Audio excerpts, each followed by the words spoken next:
Very good morning to everyone. I, Dr. Poonam Joshi, welcome you all once again to our head and neck ACTREC academic classes. As today's speaker is Dr. Madhura Sharma. Dr. Madhura is assistant professor in Department of Dental and Prosthetic Surgery at Tata Memorial Center, ACTREC. She is going to speak on the topic role of dental implants in the management of head and neck cancer patients. With this, we welcome you, Dr. Madhura. Please go ahead with your presentation. Thank you, Poonam. Thank you for the opportunity. Today's topic is dental implants in head and neck cancer patients. I've completed my master's in prosthetic and completed a fellowship program on dental and prosthetic oncology from Tata Dental Services since past 4 years at ACTREC. So, continuing to the topics of today will be introduction, literature on dental implants in head and neck cancer patients. What are the pre-treatment considerations? The treatment planning required for placement of dental implants. I'll be showing few of the cases which we have done out here, and I'd like to conclude the topic. So starting with a very brief introduction, many of you all may be aware of the oral cancer burden in India. India accounts for approximately 1/3 of the world's oral cancer cases. The age-adjusted incidence rate of oral cancer in India is around 10 to 12 per 1 lakh people. Oral cancer also contributes to high mortality, with survival rates being low due to late-stage diagnosis. It is estimated die within 5 years of diagnosis, although this is changing. The high incidence of oral cancer in India is closely linked to the widespread use of tobacco in various forms, including chewing tobacco and liquid and alcohol consumption, along with poor oral hygiene. So all these are the factors which together contribute whether the rehabilitation part will be of success or will lead to failure. Now talking about the next phase, that is oral rehabilitation. A patient's primary concern always at the diagnosis is survival. However, once concerns regarding mortality have eased, their attention turns to issues they encounter on a daily basis, which have a negative impact on their quality of life, such as speech, swallowing, mastication. The surgical treatment of malignancies in the oral cavity, especially the tongue, floor of the mouth, alveolus, buccal sulcus, oropharynx, often results in an unfavorable anatomic situation for prosthodontic rehabilitation. Historically, oral and dental issues for head and neck cancer patients were often not considered until after the cancer treatment is completely over.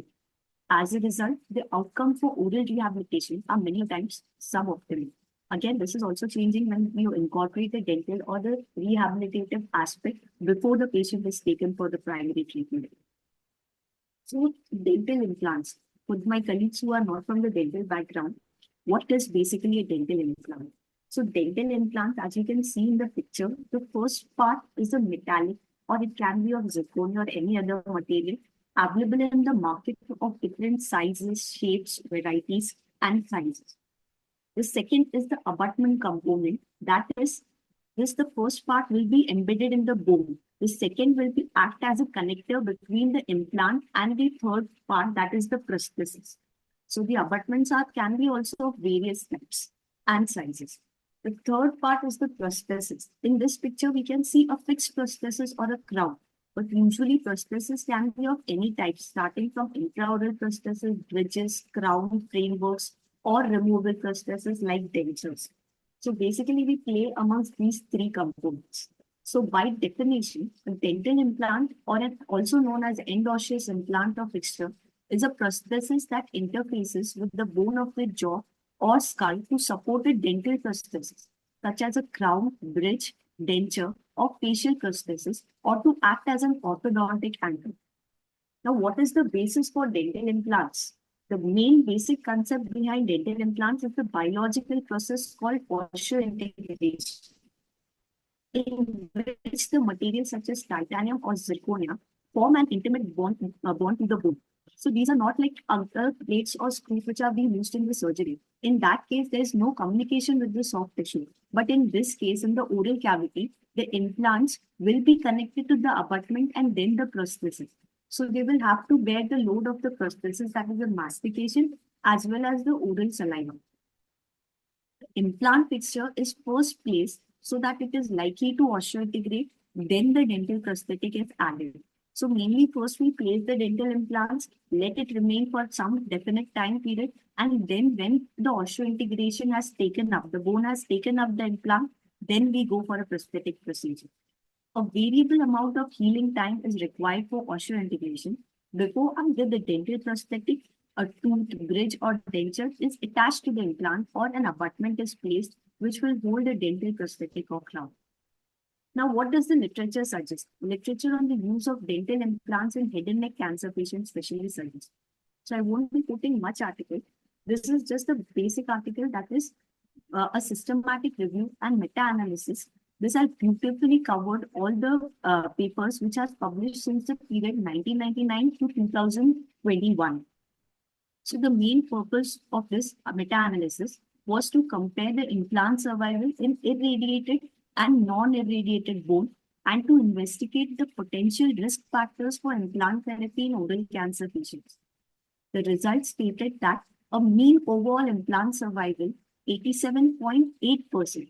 So they have established that there is a mean survival that implants will work nearly in 87% of cases.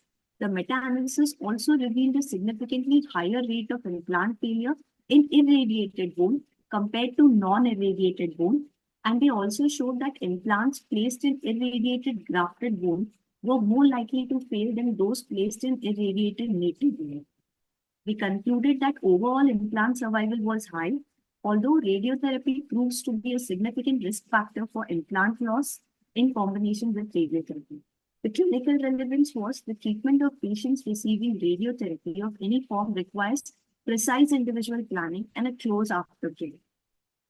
Implants should be placed in local bone rather than bone grafts if possible.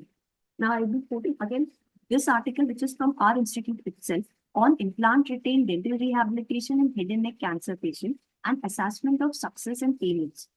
So this study aimed to evaluate the rate of osseointegration, as I explained, that the amount of implant and the bone integration, and overall success rate of implants placed in native and grafted jaws with or without radiotherapy, a 5-year follow-up in Indian head and neck cancer patients. So the methods were 30 head and neck cancer patients from various socioeconomic strata were acquired. 85 implants were inserted in 17 native and 13 grafted jaws.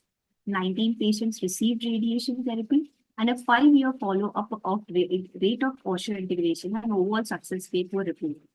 So similarly, a 5-year rate of osseointegration and overall survival was nearly about 88% and 77% respectively.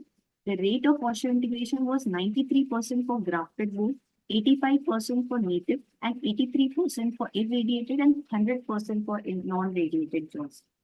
The overall survival rate was 73% for grafted, 80% for native, and 71% for irradiated, and 89% for non-irradiated jaws. Patients from higher socioeconomic strata had a higher overall survival rate as compared to those belonging to lower socioeconomic strata, because the oral hygiene and the hygiene habits were better. They concluded that the failure rate observed in this study was 24% of implants placed in head and neck cancer patients after a 5-year follow-up. Another article from our institute itself suggests the factors which affect the dental rehabilitation following jaw reconstruction with a prefibrillar graft in patients with head and neck cancer. What are the factors which we could consider?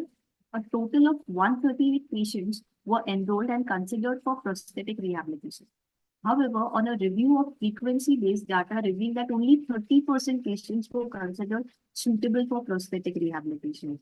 On multivariant logistic regression analysis, morbidity of radiotherapy, interference to placement of implants by reconstruction plates and screws, unfavorable diagnostic maxillomandibular relationship, and obliterated vestibules were statistically established as the most significant reasons for not carrying out dental rehabilitation in patients who had undergone prefibrillar graft reconstruction.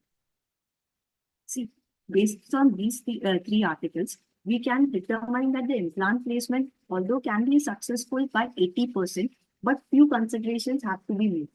Now, what are these few pre-treatment considerations? Like before the treatment, what are the considerations which people look out for? So, Restorative Dentistry UK Head and Neck Cancer Clinical Excellence Network has emphasized the importance of specialist restorative dentistry intervention at the very outset of head and neck cancer pathway to optimize outcomes of patient care. So, oral rehabilitation considerations before surgery are: consider orofacial, dental, functional, and aesthetic impacts of treatment. Discussion of options for prosthetic rehabilitation if needed. Joint planning with the head and neck surgeon about the surgical reconstruction and rehabilitation, and considerations of primary implant placement. Plan conventional prosthetic dental rehabilitation where indicated and arrange for hygiene-based therapy if appropriate.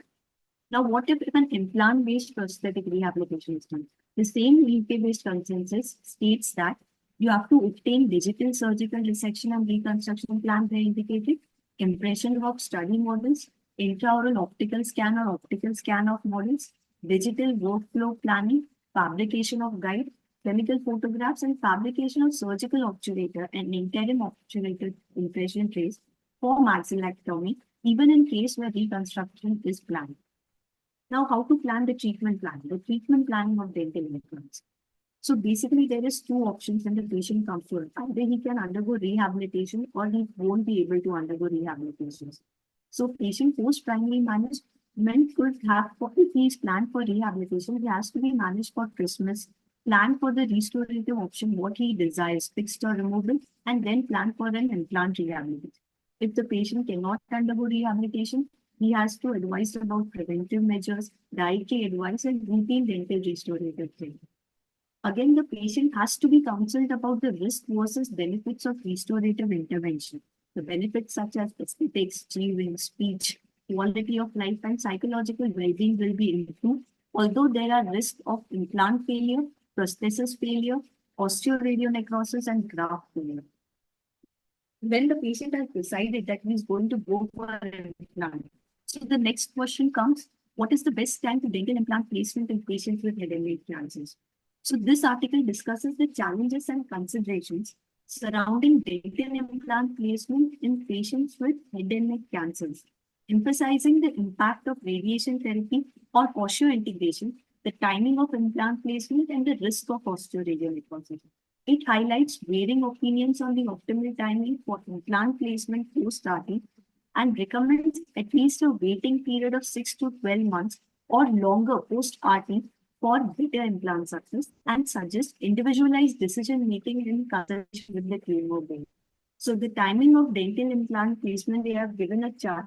So pre-radiotherapy, they recommend that it will be better to place implants if it is more than 14 days are out. Less than 14 days is not recommended.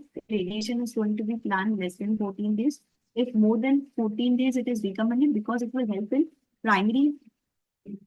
primary wound healing completed, proper surgical wound closure will be there, post-operative complaints are decreased, and minimal risk of primary intervention.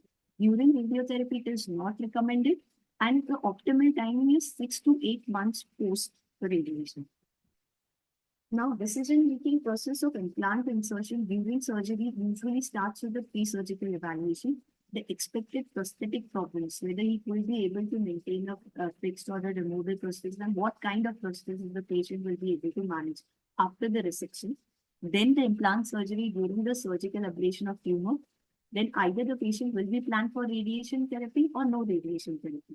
If he is planned for radiation therapy, after primary placement of implant, the abutment connection of prosthesis will be placed 6 months to 1 year after the radiation therapy. And again, if he is not planned for radiation therapy, the abutment connection will be placed after 3 to 6 months. Now, the decision-making process for insertion of implants after radiotherapy. You have to first evaluate if the patient can benefit from dental implants. Evaluation of soft tissue, soft and hard tissues, the effect of radiation have subsided. Correction or reconstruction of soft and hard tissues after 3 to 4 months. And implant insertion with antibiotic prophylaxis, either with or without HPO after 6 months. And abutment connection after 3 to 4 months is recommended. This is a decision tree for making a process for implant insertion if the patient is primarily placement of implants or secondarily after radiation. Now, what are the clinical parameters to evaluate whether the patient is feasible for implant placement or if the patient is a candidate to consider implant or not? The primary is patient desirability. Whether he is looking for a prosthetic rehabilitation, we come across many philosophical patients who are not psychologically ready to have a prosthesis per se. So the main aspect becomes the patient desirability, the height of the remaining mandible, whether there is sufficient height available for placement of implant, the distance from the alveolar crest to the lower border of mandible, anterior posterior extent of the defect, how long is the surgical extent of the defect, interocclusal space or distance, whether the patient can open a sufficient mouth to place a denture and the denture, the height of the teeth can be incorporated in the present space.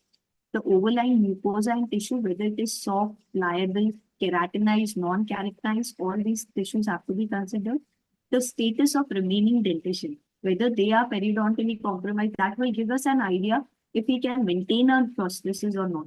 The movement of tongue is also essential because even after giving a prosthesis, the patient will not be able to swallow. That is one of the factors. And last thing, not very important, the mouth opening. The prosthesis should actually be placed inside the patient's mouth. Now, I'd like to show a few of the dental implant cases which we had done in the abstract. Now, this was a 67-year-old male. So we are lucky enough to have the patients when they come to us before the treatment, that is before pre-radiation, and after treatment, that is after radiation during their follow-up. So he was a 67-year-old male, marketing manager, presently retired by profession. He had a history of smoking 30 to 40 cigarettes per day for 30 to 40 years. He is currently reformed. Case of CA larynx T3N0N0. He underwent radiation therapy in the bilateral face and neck region with a dose of 66 grams, 30 fractions from 9 June 2022 to 28 July 2022. He had also undergone a concurrent 6 cycle of cisplatin. He was on regular follow-up. He underwent extraction for the mobile bridge on April 2024. The patient insisted on the vicious dental rehabilitation of missing teeth, and hence we went ahead for the placement of implants nearly after 2 years of his radiation therapy, that is on 23/08/2024, when all his side effects of radiation had subsided. The most important challenges for this patient for rehabilitation would be the primary, he was a smoker. Second, he was radiated, so radiation-induced changes were there. And third, he had xerostomia. So the patient had to counsel with the artificial saliva, use of wet mouth, xylogons, and then after that, we went ahead and placed dental implants. Now, it doesn't stop with dental implants. The patient wanted the replacement of missing teeth. So basically, we gave him a removable prosthesis inserted for immediate rehabilitation of missing teeth so that he can undergo mastication and he can continue with his function. And then we planned for the size and then placement of dental implants and carried out. So now the implants will be placed and we will ask the patient to wait for a period of 3 to 6 months, evaluate whether the implants have posture integrated or not. Because as in the previous literature, we saw that there will be a risk of failure. So we'll wait for proper 3 to 6 months. Till that time, the patient can use a removable prosthesis and continue his mastication. And then we will go for a prosthesis. Now, this is a second case where dental implant was used to rehabilitate the reconstructed jaw or used in prefibula flap. So he was a 15 years old male. He wishes for wants replacement of missing teeth. He was known case of spindle cell neoplasm, low grade of myofibroblastic differentiation. He underwent right segmental mandibulectomy with prefibula osteocutaneous flap done on 12th October 2022. The regional lymph node was negative for metastasis. He was currently under observation and hence planned for rehabilitation with dental implant retained prosthesis. So the challenges in this case was, as in the OPG, when he had initially reported to us, we can see in the first point was a thick soft tissue flap. So there was a very bulky flap, so there was no space for rehabilitation or providing a prosthesis. And second, as you can appreciate, there was incomplete fusion of the fibula flap to the native mandible. So we waited for some time and then again reevaluated and then went ahead and placed 2 dental implants. So in the second picture, you can also appreciate the bone has taken up well with the native mandible. For the same case, after placement of dental implants, a second surgery was planned to remove the excess soft tissue bulk and create a vestibule for the prosthesis. An acrylic stent was fabricated and loaded on the surgical site using tissue conditioner for the formation of keratinized mucosa. After a period of 1 month or so, when the mucosa will be well taken up by the vestibule will be formed, and this stent is well accepted by the patient, then we'll go ahead and prepare a removable prosthesis for him. Now, this is another case. We have a 51-year-old male. He was a cigarette smoker since 20-30 years. Although now reformed, he was case of CA salivary duct carcinoma heart palate, underwent bilateral infrastructural maxillectomy plus left prefibular flap reconstruction of premandibular on 13 September 2022. Again, underwent radiation therapy, which was completed in December 2022. So implant placement was planned again after 2 years of radiation therapy on 19th April 2023. He was completely edentulous in the maxilla, the first focus of his maxilla.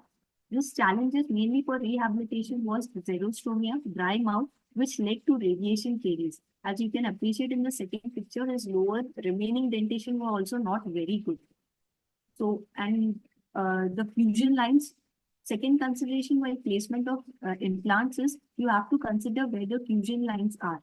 You cannot place it at the intersection. You have to place it minimum of 5 millimeters away from the intersection lines.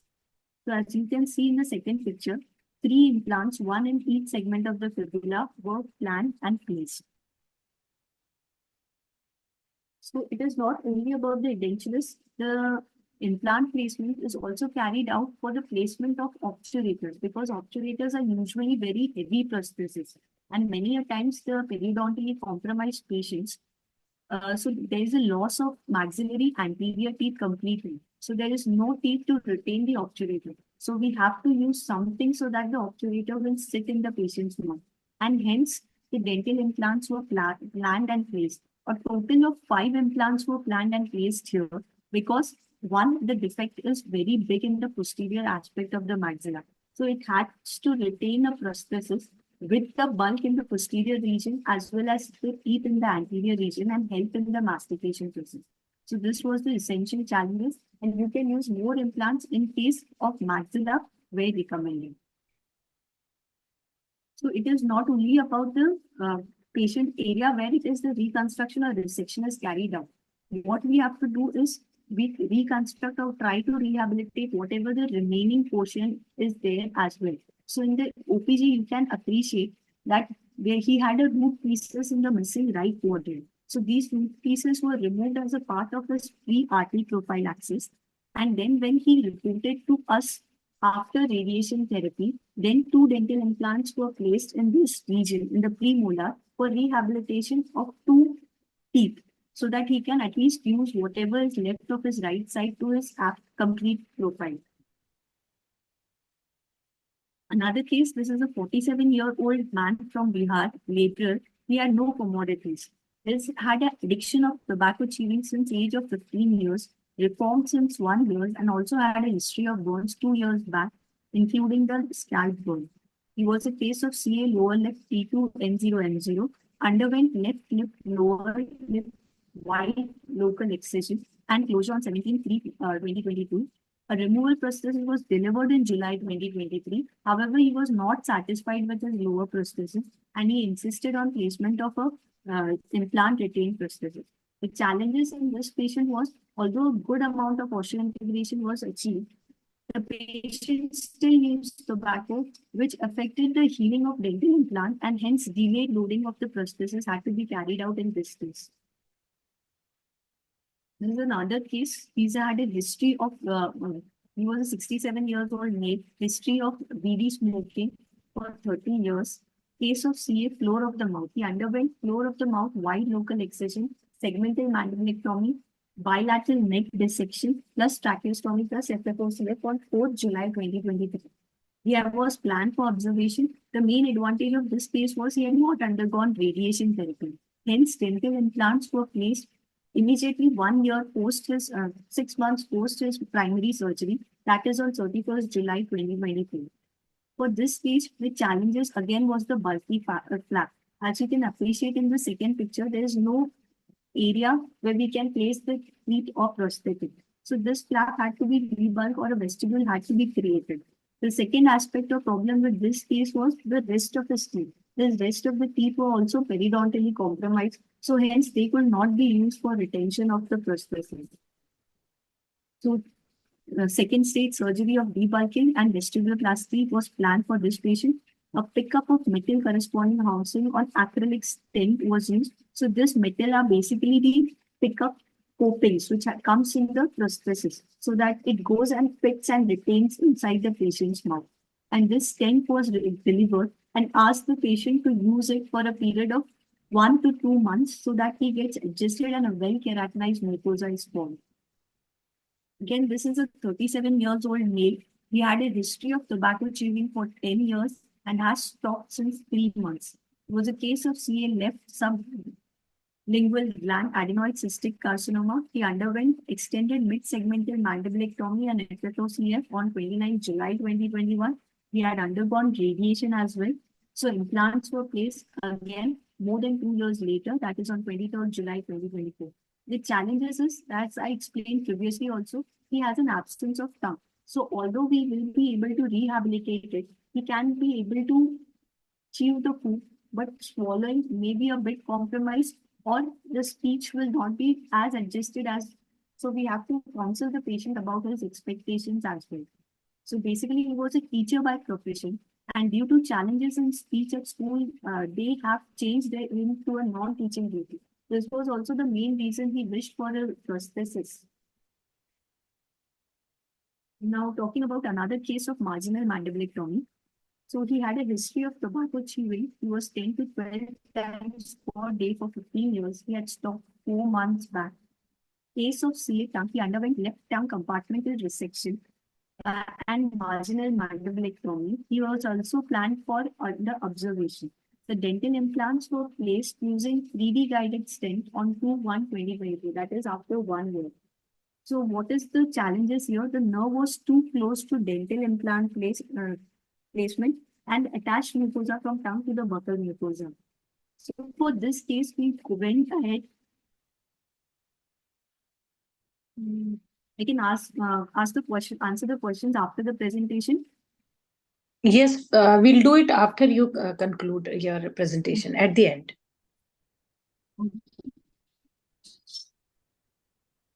So here we used a 3D guide because we were the nerve in the lower inferior alveolar nerve was very close to the placement of dental implants. The second aspect was the soft tissue which was entering. So we recorded a scan, we took cast, we took a CBCT and sent for the planning of a 3D guide.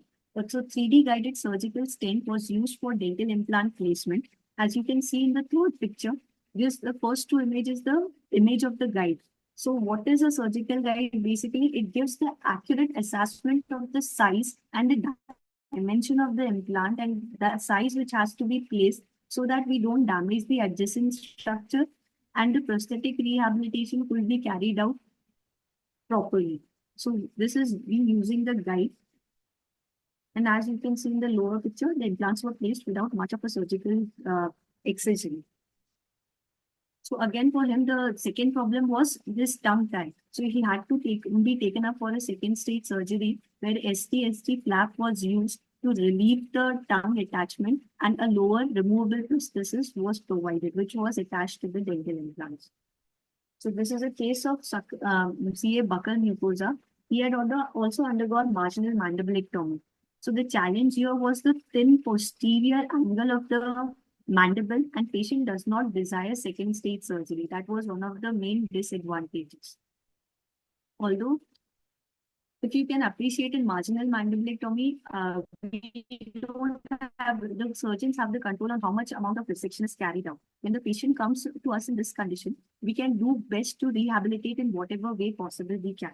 So I will not go ahead and plan a dental implant in the posterior aspect. Although the interforaminal area is quite good enough, a good amount of cortical bone is present. So you can definitely go ahead and place implant there and do a rehabilitation later. So for this case, we went ahead and placed 2 dental implants in the interforaminal region, and we are planning for a removal prosthesis only till the premolar. We won't be extending it in the posterior aspect where there will be a damage. And again, we are going only for removal prosthesis, not for a fixed prosthesis. This was again a case of CA heart palate, which was he underwent radiation therapy. Implants were placed once, although the implants failed either because he had undergone radiation or because there was a posterior big defect. Either of the reasons, the implant failed and the patient had to go for a replacement and a second implant placement. Now, we are talking about all these cases were removable prosthesis. We are not against fixed prosthesis, but the only aspect is patient selection. So he was a 75-year-old ex-smoker, ex-engineer. He was a good, well-educated patient who had placement of crowns in rest of his teeth. So he had desired fixed restoration for missing left back region of jaw. So we went ahead and placed dental implant in that region and gave them a fixed prosthesis. So again, this is a 46-year-old male, no comorbidity, chronic tobacco chewer, case of right buccal mucosa, T1 and 0, underwent right buccal mucosa resection on 17 August 2023.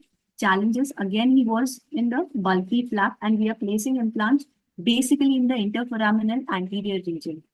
Second stage surgery was performed along with the placement of stent so that he could be a well-keratinized mucosa will be formed, as we can see in the first picture, and then a prosthesis was placed. The failure of osseointegration. So these were all the cases which we tried. So there were also some few cases where it did not osseointegrate. 61-year-old retired technician recently detected diabetes mellitus, tobacco chewer since 15 years, had undergone segmental mandibulectomy with prefibula flap in 21 and along with radiation therapy. 4 dental implants were placed, but within a span of 6 months, all the 4 dental implants failed. So the radiation, or maybe because he was an ex-smoker, that could be one of the cause. Here, the primary dental implants were placed. In the OPG, you can appreciate that both the implants are placed well and well osseointegrated. And the second implant, which we have circled, it is placed below the occlusal level only. Although the OPG shows fine, but when you saw clinically, we were not able to use the second implant because it was far posterior in the third molar region. So we had to give the prosthesis using one single implant. This is a case of non-ossifying fibroma. He was a very young boy, 16 years. He was operated in November 2021. No radiation therapy was received. He had undergone 3 dental placement in June 2023. In the OPG, when he visited us for a recall after 3 months for prosthetic rehabilitation, all the implants in second OPG, you can appreciate there was a radiolucency which was seen. So there was an infection of some sort. The patient complained of pain. And when we evaluated, then the implants had to be removed because they were not taken up properly. Again, they can besides osseointegration, there can be other things also which could happen while placement of dental implants. So this was a case where he had underwent hemimandibulectomy and radiation in 2021. We went ahead and placed a single dental implant for a missing teeth as we were trying to rehabilitate him.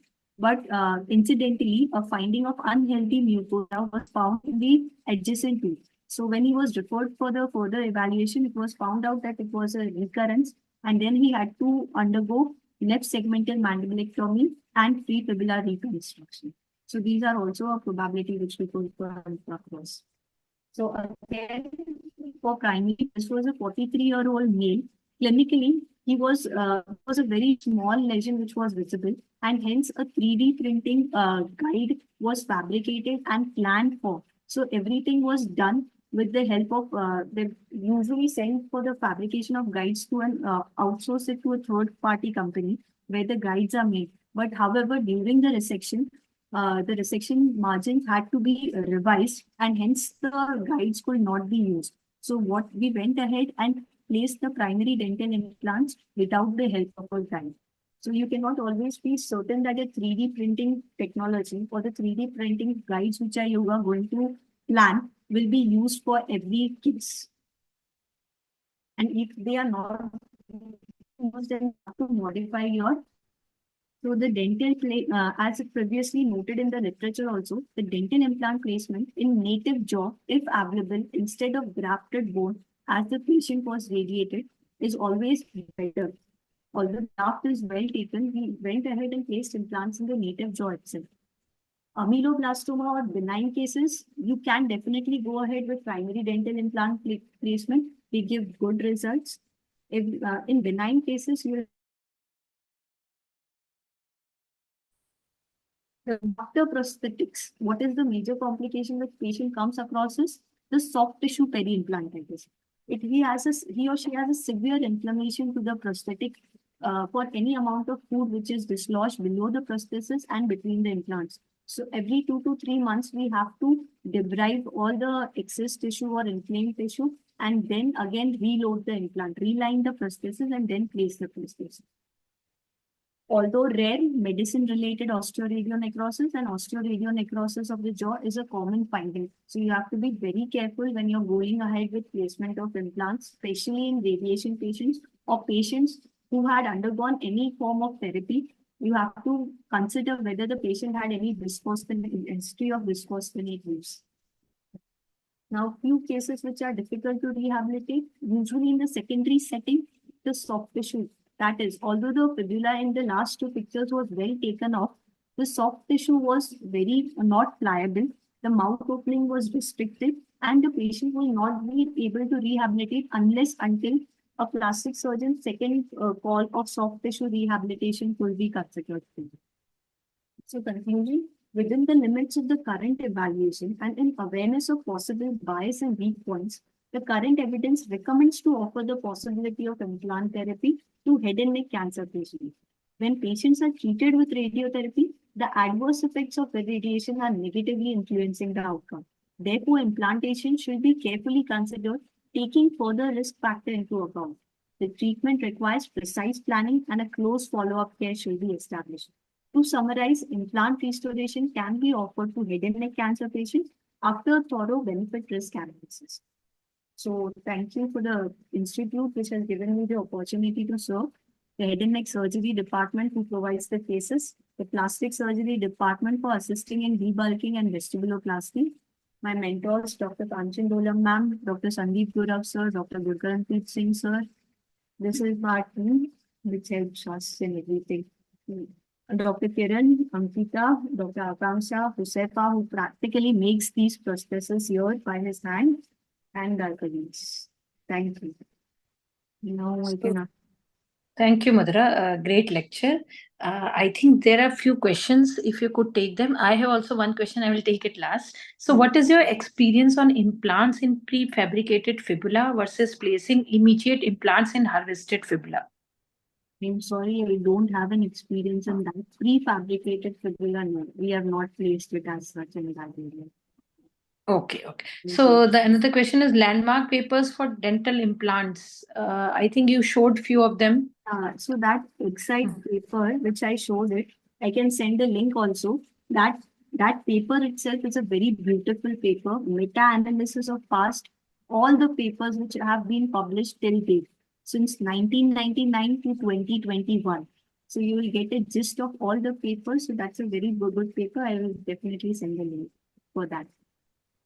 Sure, thank you. So you can send to me or you can send on this the chat box itself. So what are your selection criteria for placing immediate implants in head and neck cancer patients? Ma'am, immediate placement, if you go ahead with, ma'am, the debate is not immediate or second. The debate is always the case selection. So selection T1, whatever is, if you can see clinically when the patient is evaluated by if you can have a judgment that the lesion is going to be small, the resection area is going to be small, then we can definitely go ahead with the primary placement of implant.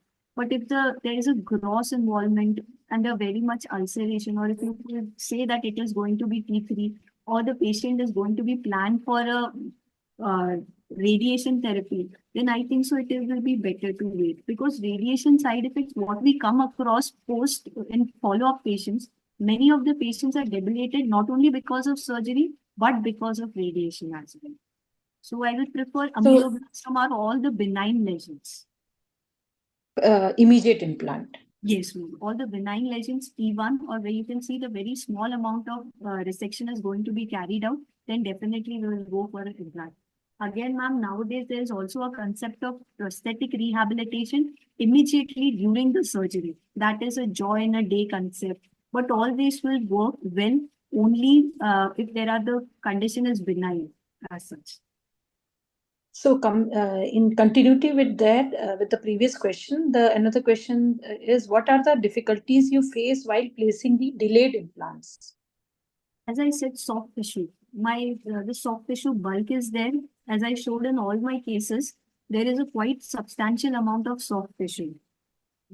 So that reflecting the flap, the second tissue, one is the soft tissue, the bulky flap. Okay, even if that may not be a major issue, we can undergo vestibuloplasty.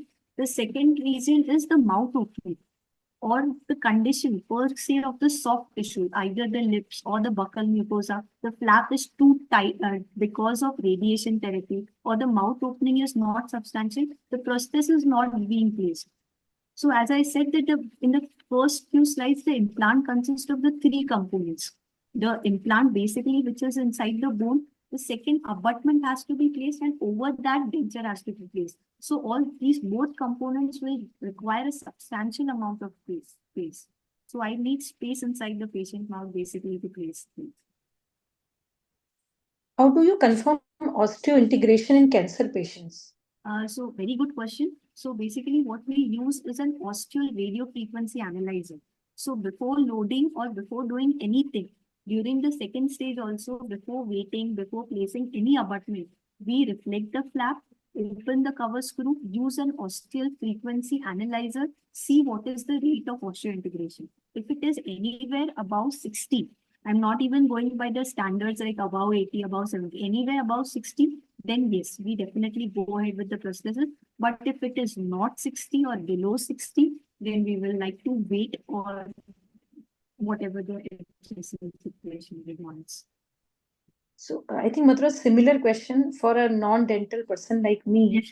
If I have to like ask you for this rehabilitation with the implant, just like what patient should I be sending to you? I think you already enumerated few of the points, like the patient factors and the defect factors. So like for a segmental mandibulectomy, what in your like primary placement you will consider, because you know our 70 to 80% of these patients will be receiving some form of adjuvant therapy, and Okay. like you rightly said, they have a risk of this implant failure.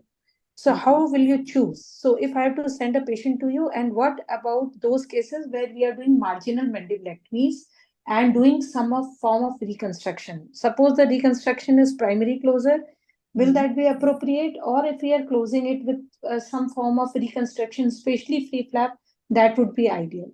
I understand your sulcus, like again, there will be mouth opening, other concerns, but tell me the ideal situation. Now, ideal situation, I will be like I enumerated. Ma'am, it will be preferred if you are, have the patient, basically, the patient has to be young and willing, because all these procedures are going to be requiring time. Ma'am, being very factual and practical about things, these procedures are going to be required, because 3 months, 6 months, the patient has to wait, patient has to be counseled, the patient has to be arranged for the other things, the abutments, the prosthesis.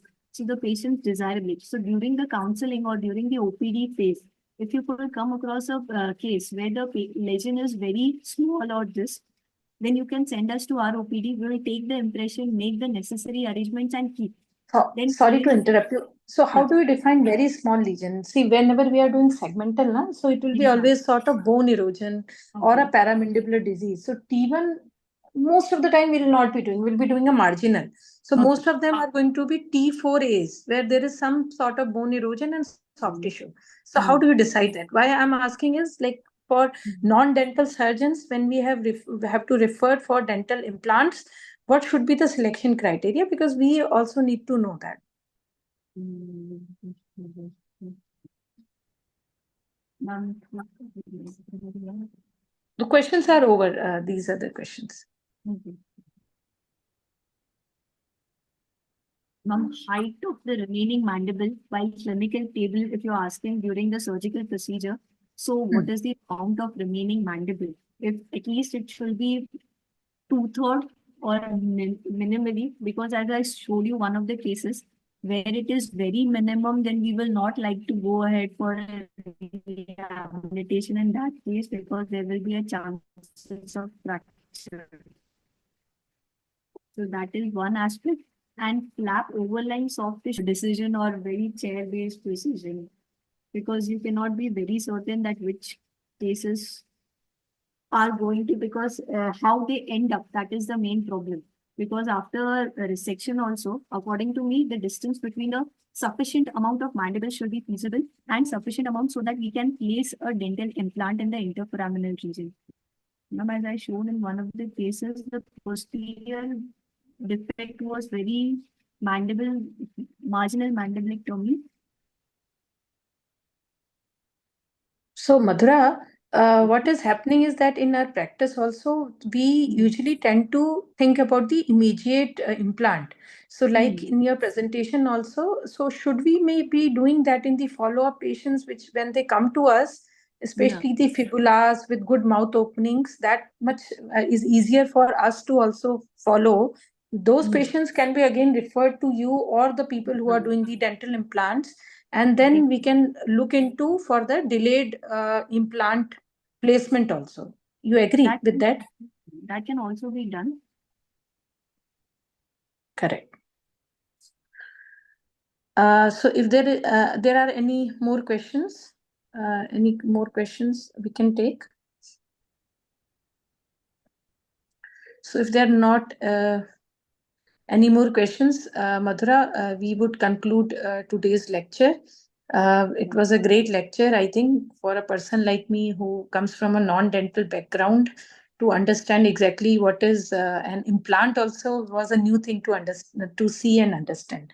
So thank you so much. It was a wonderful lecture. Thank you.